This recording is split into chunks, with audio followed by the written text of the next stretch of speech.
Marcia, Mayor de Blasio said today that he supports the airstrikes, and in the face of recent threats, the mayor said the NYPD remains a constant state of readiness. We are the #1 terror target in the United States. We were yesterday, we will be tomorrow, we will be for years to come.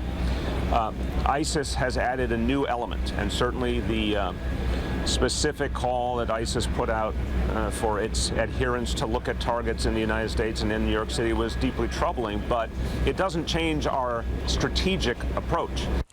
Mayor de Blasio noted the city has 1,000 officers devoted to counterterrorism, and the NYPD has outposts all over the world. So who are these Americans authorities say may be out to attack their own country? The FBI says it's tracking more than 100 such people.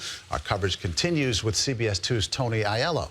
American men and women accused of aiding and abetting terrorists who would harm us.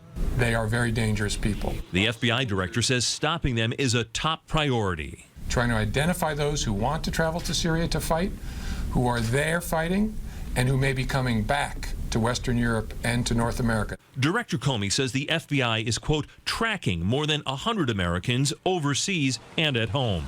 We infiltrate the communities with informants, with undercover agents. We use wiretaps. We monitor social media and emails. Security expert Robert Strang says terror groups are trying to extend their reach by recruiting Westerners and threatening the homeland.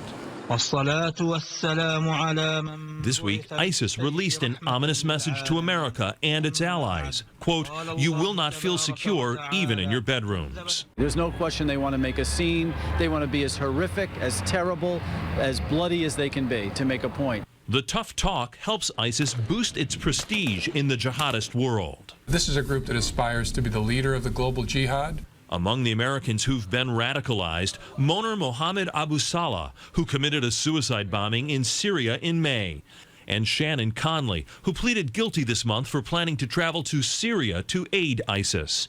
Experts say there's no one path to radicalization, but in general, someone who is troubled and might seek this kind of outlet in a perverted search for meaning in their lives, maybe, and those folks are all over the United States. Here in New York, the NYPD says it is looking at a small number of people who may have traveled to Syria to fight or train. Live in the newsroom, Tony Aiello, CBS 2 News. All right, Tony, thank you. And